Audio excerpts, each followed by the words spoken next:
Alright guys, in today's video, I'm going to go ahead and do a book review. I'm going to recommend 3 non-chess books for chess players, and these are 3 non-fiction books. So let's go ahead and begin. The first book is Nathaniel Branden's 6 Pillars of Self-Esteem, the definitive work on self-esteem by the leading pioneer in the field. So again, let's go ahead and look at the chapters. I read this book about 10 years ago when I was in around my mid-20s. And again, it helped me develop my self-esteem. I highly recommend you read this book and that you commit and do the exercises that are in this book. Again, you can pause the video and look at the chapters.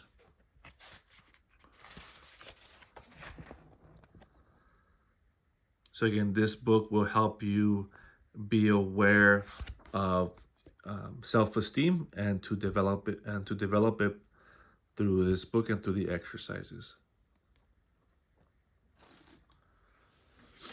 The next book is 12 and a Half by Gary Vaynerchuk, leveraging the emotional ingredients necessary for business success. And I think that's a cliche, which is why for chess players, right? Which is why I'm recommending these types of books, right?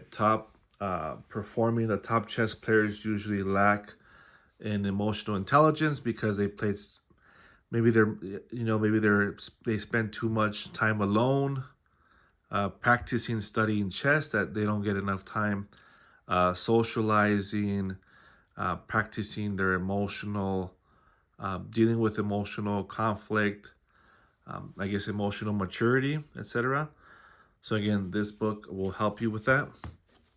Let's go to the chapters. Again, Gary goes through the emotional ingredients,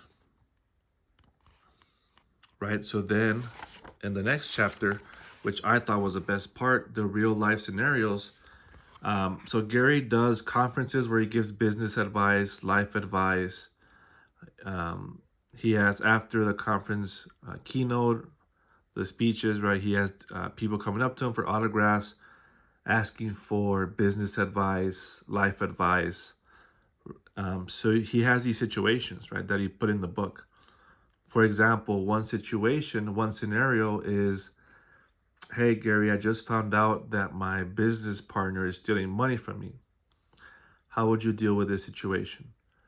So when you read these real life scenarios, put yourself, and having read the previous chapters about the emotional ingredients, put yourself, before you read Gary's answer, put yourself in his shoes. If that were to happen to you, how would you deal with that situation? Because again, it's preparing you in case it does happen, you're better able to handle that situation instead of getting blindsided. All right, so put yourself in that situation, think about, okay, how, I'm not triggered right now because it's a book, but how would I handle it, right? Because in the real world, you might be triggered, you might have different emotions, which will make you handle that situation differently, right? And then you read Gary's response, right, which gives you kind of a template of how you can handle those situations.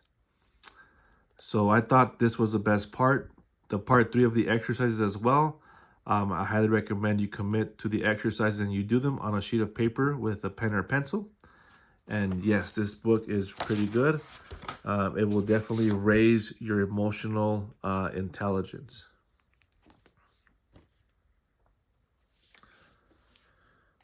The third and last book that I'm recommending is called Crucial Conversations, Tools for Talking When Stakes Are High.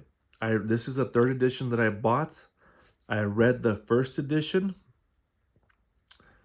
about 10 years ago, and I found it really helpful to give me some tools for when you have to talk about, things that are hard, difficult situations.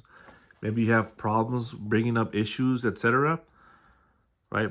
Maybe to talk with someone, political and social differences of opinion, how to address them candidly yet respectfully. So let's go to the chapters.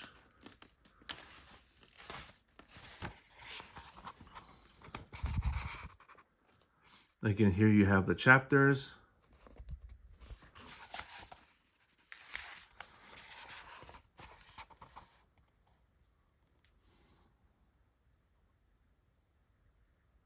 right? And again, how to listen when others blow up or clam up. Again, some really important stuff. So definitely, again, a pretty good book. Highly recommend it as well. And yes, these books will help you with your self-esteem, right? Your emotional intelligence and your conversational skills, right? So hopefully, if one of these speaks to you, go ahead and read that one. But I would recommend that you read this one first, then the 12 and a half, and then the Crucial Conversations. Let me know what you thought of this video, and I'll see you in the next one. If you have any books, other books you recommend, non-chess books, go ahead and put them in the comments below.